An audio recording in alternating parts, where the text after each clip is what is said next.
Thanks again to everybody for joining us tonight. My name is Annalise. I'm with SWE. I am the one who runs this program, so if you've been getting emails, they're probably from me.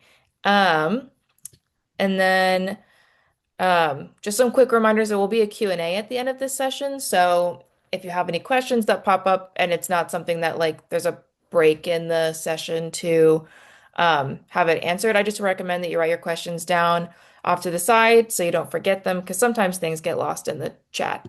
Um, and I will give a quick shout out to our sponsors. We have Honeywell, ExxonMobil, and General Motors. There you go. There they are. Um, and I think without further ado, I'm just going to go ahead and pass this over to our speaker tonight. I'm really excited that we're joined by the Disability Inclusion Affinity Group from SWE. I think at some previous sessions, we've maybe touched base a little bit on the affinity groups that SWE has, but this is not only a great opportunity to build some self-advocacy skills, but also a great chance to learn about some of the affinity groups that SWE has. So I'm going to pass it over to you all. Thanks so much. We're really excited to be here. So before we get going, we'll just do some quick introductions. I'm Genevieve, and I am this year's lead for the Disability Inclusion Affinity Group. And I research neuroprosthetics and I love dogs. Hi, I'm Haley. I am the lead elect for the Disability Inclusion Affinity Group. Um, I also love dogs, and I just graduated with my degree in mechanical engineering. Hello, my name's Julie. I'm the marketing lead for the uh, Disability Inclusion Affinity Group. I have a background in chemical engineering, and I'm trying to think of something that's Genevieve and Haley both love dogs. I'm like, I do too. But yeah, I also enjoy all sorts of puzzles. I do like all the New York Times ones every day, and also the LinkedIn games. Didn't know that. I'll have to try. Okay, Megan. Okay, and then I'm Megan. I am the awards lead. So basically, I just submit our group for awards. We does a lot of like annual awards for affinity groups and individuals. So I kind of spearhead that effort. I also love dogs, so we are just a dog-loving crew tonight. But yeah, just super excited to talk to you all and for the session tonight. So Yay. Okay, so we'll move into the quick wins. Um, so tonight we hope that you will learn what self-advocacy is. So we'll do a quick definition. It can change as you move from different life stages, but we try to make it relevant for your high school stage right now. And we'll also talk about different advocacy strategies to learn and have kind of in your toolbox. And then we'll also practice using these strategies in real world scenarios. We tried to come from our experiences growing up in high school and going through high school, but we also pulled from more broad experiences that are hopefully relevant to everyone here.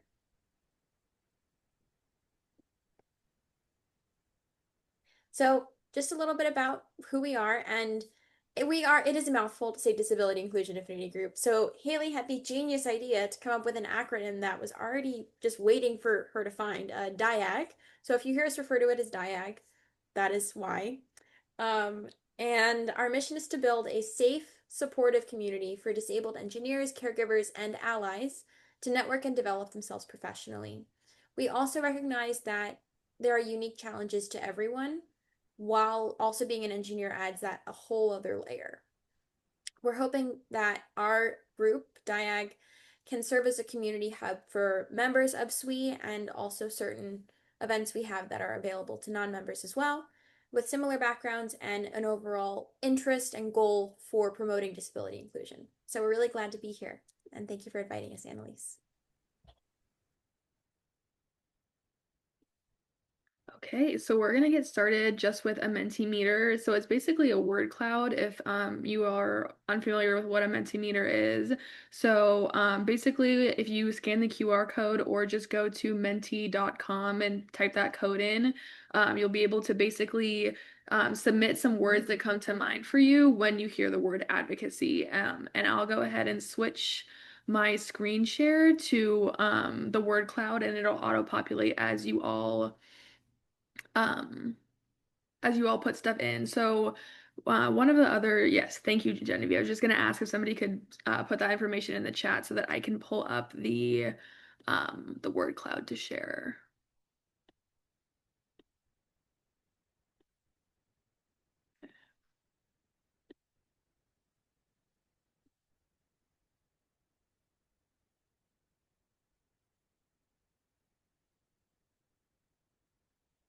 And then, yes, it should be, this QR code should be available to scan as well if that's easier for you guys.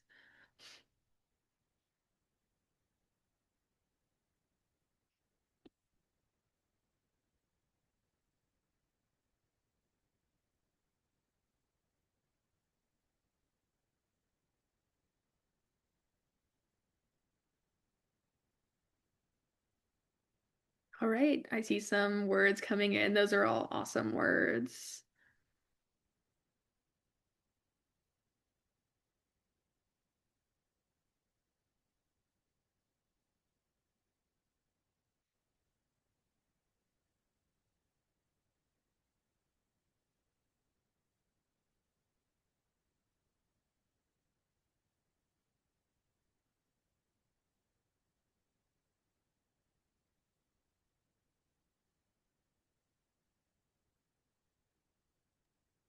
While we're waiting for words to pop in, one of the things that I think is a bit odd about self-advocacy, like the word itself, it's hyphenated. So originally it's just be like, okay, so you just advocate for other people, but it's kind of like the oxygen mask in my mind. Like, in order to help others, you should also help yourself first. And yeah, I think that we need to come up with a whole new word because the hyphenated makes it feel like an afterthought, and it is absolutely not an afterthought. So, yes, fabulous. Like, what about auto advocacy? You know, because auto means self. Just saying, it's an opportunity.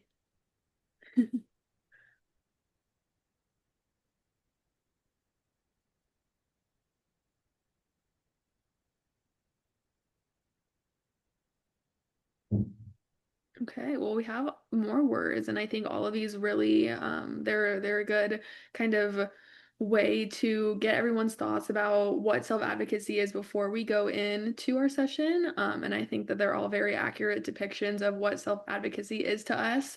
And so hopefully we can kind of have maybe a reflect on what we put after the session and kind of see how our definition of self-advocacy has either stayed the same or changed after the session.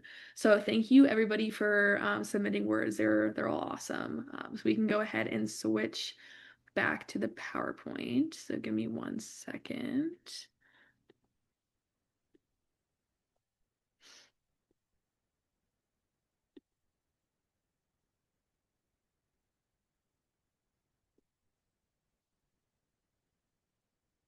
Okay. Okay, so we'll get into a definition of self-advocacy. So, at its core, self-advocacy is the ability to speak up for yourself. And so I know a lot of you kind of identified that sentiment in the word cloud. And so it's really important in that definition to include not only speak up for yourself, but the things that you think are important. And so self-advocacy is big with, goes hand in hand with communication. And so not only can you identify things that are important and things that you need to succeed, but can you communicate those things? And so communication is a huge part of being able to advocate for yourself and also in turn advocate for others. And it also involves problem solving. So in order to truly self-advocate for yourself, you want to be able to problem solve and then speak up about those problems and solutions that you've been able to identify. And then we have this acronym for just to kind of set some guidelines on how to self-advocate for yourself. So it's going to be SUPER is the acronym, and it stands for stay calm, understand the problem, problem solve, express yourself, and reflect. So it's really important to stay calm in situations where you might need to advocate for yourself, because a lot of times these situations can have heightened emotions, especially whether it's at school or your personal life. A lot of times things can be going wrong, or it can just feel really overwhelming. And so it's important to just remember to take a deep breath and take it maybe a step back and kind of go through the rest of the acronym, and just make sure that you're staying calm while going through whatever the situation is. And you want to make sure you truly understand the problem, what's going on, and how is it going to affect you. And even if it doesn't affect you currently, how might the problem affect you? And how can you, maybe take a step back and advocate for yourself, whether it's something that's currently happening or something that might be coming down the line. Like I said, when we talked about the definition of self-advocacy, it's important to problem solve. And then you always want to express yourself. So this kind of goes back to the communication piece we talked about. So you want to make sure that you're identifying problems and solutions, but also then communicating those to whoever you're talking to, whether it's a teacher, whether it's a friend, a parent, anyone in your life. Advocacy isn't really limited to a certain type of interaction. You can advocate for yourself in any type of scenario. You just want to make sure that you're able to express what you need and how you need that, and how people can help you succeed. And then reflection. It's always important to reflect on a situation where you've had to advocate for yourself. No matter what the outcome is, hopefully, obviously, at the end of this session, we'll have given you some tips on how to successfully advocate for yourself. But even if it takes a few conversations, or it takes multiple times and tries to advocate for yourself, hopefully it always ends up in success. Might not always be the case. So that's why it's important to really reflect on, what was the outcome of the scenario? What do I wish I could have done differently? What do I wish others could have done differently? And just be able to kind of learn for the next time, because advocacy is never going to be kind of a one and done thing. It's a really important skill that you can use even after you guys graduate high school and go on to whatever your futures hold. It's important to be able to kind of have that skill and utilize it in different points of your life. Yeah, so on the next slide, we'll be giving you guys some scenarios to work through. But this slide is just some general tips to keep in mind when working through those scenarios, or any sort of self-advocacy challenge or situation you'll find yourself in. So the first strategy is to practice what you want to say before talking to another person. This can really help if you're nervous about, something that you want to say or express. And it can also really help you get all of your ideas out without missing anything. And it can be very helpful in just helping you communicate more effectively. The next thing is to use I statements to, not assume, instead of assuming the other person's thoughts. So, this can be very helpful in terms of if you have some sort of conflict, then it makes it easier to communicate what you're feeling rather than blaming um, others and making them feel unheard. Uh, another point is to remember that most teachers, peers, and bosses want to support you. And this is true throughout life, not only in high school, but most people usually have your best interests in mind. Another point is to focus on your needs and not on others' behaviors, because you're in control of your own actions. And this will help you uh, really, it'll help you not focus on controlling the situation, which will keep you calmer.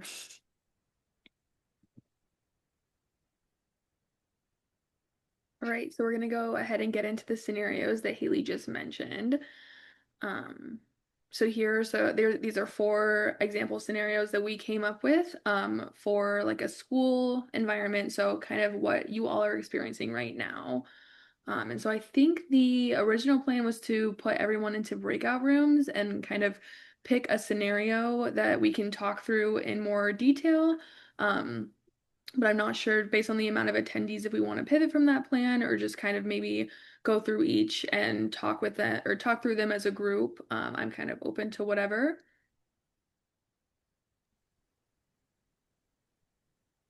It's whatever you all would like to do. I think we have like about 6 students in attendance right now, so we could always do 2 breakout rooms, groups of 3, or we can keep it all in here. Up to you guys. 2 breakout rooms. Okay. Let's see how that goes. Yeah. For the students, I'm gonna set up the breakout rooms now. Oh, do we want to pick a scenario first? Or Yeah, so maybe for breakout room 1, we can take scenarios 1 and 2 to discuss, and then breakout room 2, you can discuss 3 and 4. perfect. Okay. I'm gonna split the students up. And for anyone in attendance who is going into a breakout room, we changed some of our rules with the unmuting yourself. So if you have any issues with unmuting yourself, message me and I'm gonna unmute you. So sorry about that, but this should be fine. Okay. I think pretty much everyone is back from the breakout rooms. I think we're all back because I got summoned by Zoom.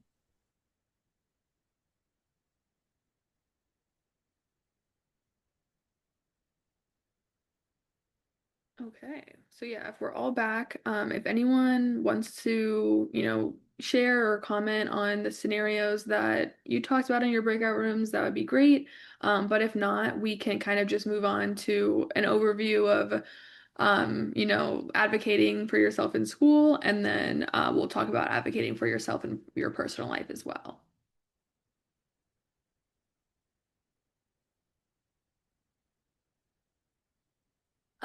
So in our breakout room, we had Evie, Megan, and Cassandra, and we all and Juliet was we all kind of agreed that we'd experienced similar situations to scenario 3, where it's hard to keep pace and you need more help outside of the classroom. And one thing I hadn't thought of um, is that if you are, going behind in a lecture and you want to ask a question, there's also the component of what if I'm the only one who doesn't know? And that's a factor that I still experience in some situations today. And I think learning skills for how to still advocate for yourself and ask the question, even when it's nerve-wracking, is really important and starting early. I wish I'd done this in high school. So, how about you? What's your sort of summary? Megan and Haley. Yeah, so I think we had all experienced scenario 2, where you have an uncooperative group member. Um, and yeah, I think we definitely agreed that the easiest thing to do would be to just ask your group member to contribute, and most of the time they will, and if they won't, then you can then elevate it to a teacher. But yeah, definitely just asking first could be beneficial, and you wouldn't have to, escalate the situation. Makes sense. It's good that there's a clear line of defense almost for that.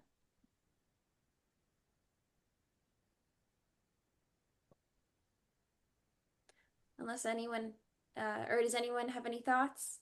Anything to add before I move on? Okay, I think you're good to go ahead, Megan. Yeah, so some strategies to consider for specifically advocating for yourself in school. The first one is to write an email. So in our breakout room, we talked about this. Like, if you're going to be late on an assignment, just send an email. Or if you're going to miss class because you have, yeah, I don't know, a doctor's appointment or something, like, just make sure to send an email and communicate with your teachers. And they will definitely appreciate that, and will develop a better relationship with you because they know where you are and they know what's happening in your life.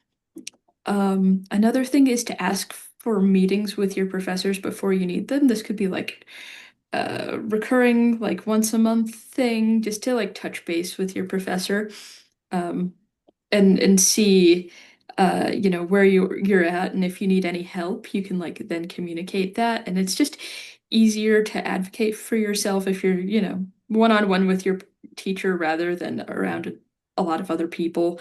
Maybe you have, something you don't want to talk about in front of other people. Another big thing is to develop like a good relationship with your teachers. This worked for me when I was in a high school. I got to know my teachers really well, and if I ever sent an email requesting, more time on an assignment, they would be more, I think they would be more amenable to that suggestion. They would be more like willing to accommodate me. Another thing is to have any sort of documentation, whether that be for like an accommodation or if you have a doctor's appointment, anything like that. Just have your documentation ready to show your teacher. Um, and you should also ask for help from your support system. So, um, other students, counselors, parents, things like that. Just so you have a support system that can help you with anything you need.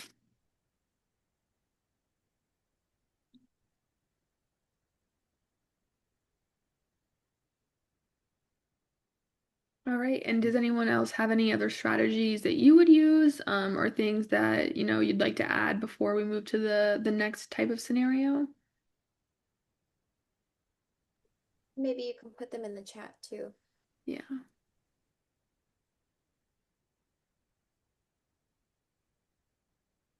Okay, so yeah, we can move on to our next round of scenarios. And yeah, like Genevieve said, if anyone has anything they'd like to add, just put it in the chat. Oh, and I forgot, we have a sample email as well.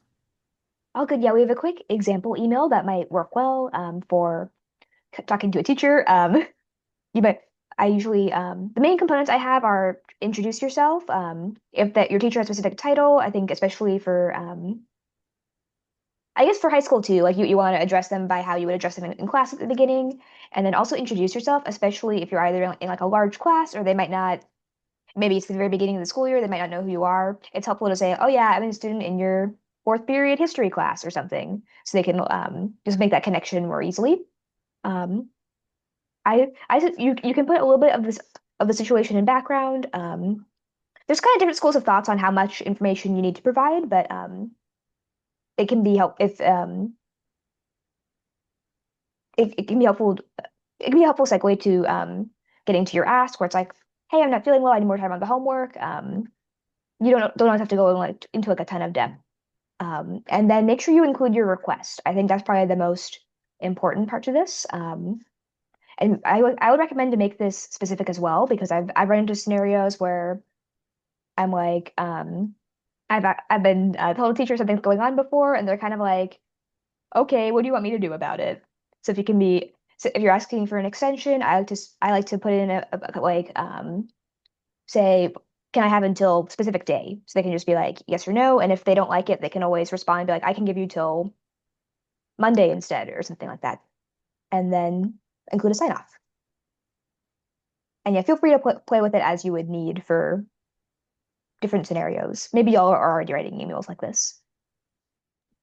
And you can copy and paste this from the slide deck that I sent earlier, but I'll send the link again. Okay, so now we'll move on to the scenarios for advocating in your personal life.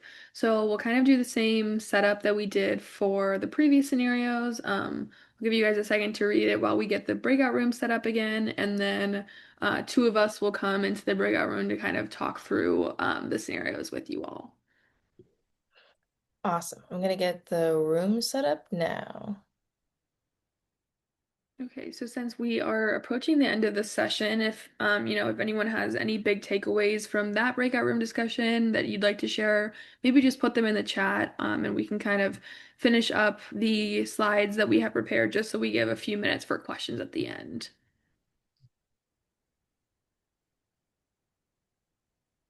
Yeah, and so to recap some of our strategies for advocating in personal life, some of these work in general too, but yes, you could use these in school as well, but make your requests specific rather than general. So the person you're speaking to has like a clear idea of like what you need because you're specifically asking for rather than just I need help, maybe like I need tutoring rather than I need more time.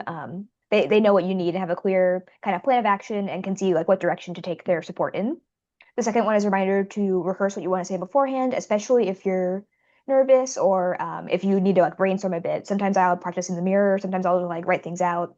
Just some sort of practice beforehand can be helpful.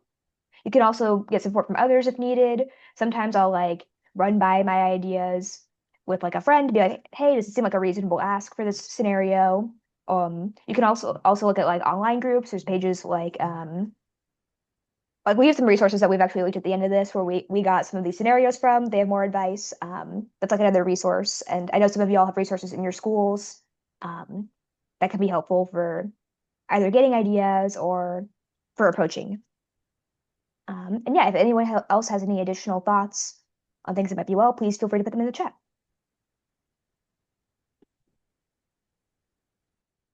All right, so now that you're advocacy pros. Yeah, in fact, we would love to incorporate your takeaways into this. I think y'all might have access to the Zoom annotate function. If y'all have anything big that you want to put on the whiteboard, we would love to hear what you felt was important and either are going to take away for yourself or want to remind other folks in the group. It doesn't have to be like anything particularly grand, just anything that stood out to you as interesting or helpful. And if you're trying to do the whiteboard, was gonna ask, do you want me to open that up? oh yes, please. I think it'll stop the screen share just as a heads up. Oh, okay, that's fine. Yeah. So yeah, if you guys want to type um takeaways, you can also type questions. Since I know we're getting close to the end of the session. So if you guys have any questions that you'd like to ask, you can also type those either on the whiteboard or in the chat. Um,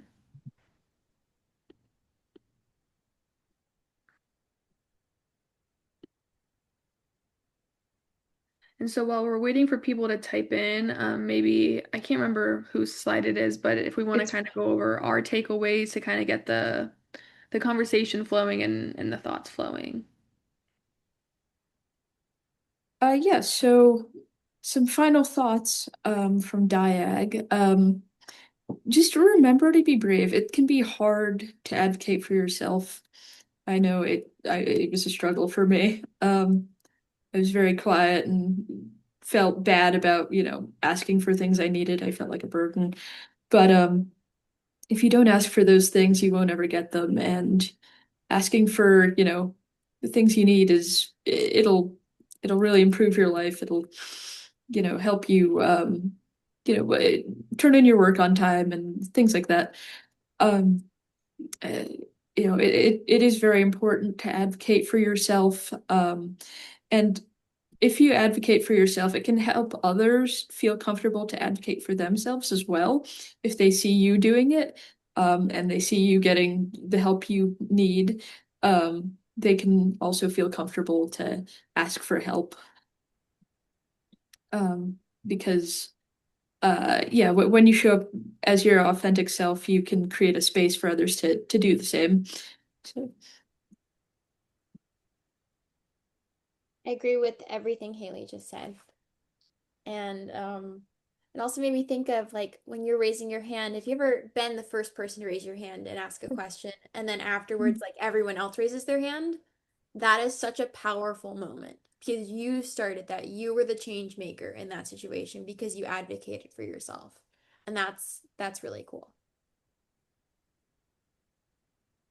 And that being said, if you're hearing that and you're like, that's super intimidating for where I am right now, you don't have to start there. Start smaller. Like, maybe if you never raised your hand in class, try to get one in, like maybe when there's already a wave going. And then as you practice, it should get easier. I like that you called it a wave, like everyone in class does the hand wave and they go up and Thank you, thank around. you. I see it. Yeah, and I think that's a really good point that Julie brought up. You have to start somewhere, especially like as you progress through life. Once you all graduate and you get into whatever your future holds. I think that it's important. There's going to be a lot of things that come up throughout life that you're going to want to advocate for yourself in, and you want to be able to have those skills. And so even if, it feels scary right now, or like Julie said, you just start with something super small, you're building those skills that are going to last, and set yourself up for success when things might get a little harder down the road. And so, you always just want to keep an open mind, and just remember that, advocacy is something that everyone probably struggles with at some point in their life. I think we all kind of expressed that it was hard the first time we did it. It's scary. It can be weird to, ask for something when you've gone your entire life without doing that, with by like thinking that, you didn't need to do it. But when you can find those small things and ways to make your life easier, it helps a lot of other people as well, just by you setting an example. And sometimes, if you're advocating for yourself in a scenario, sometimes people didn't even realize that they could advocate for themselves in that way. So it just kind of starts a chain reaction, that's, will be helpful for other people as well.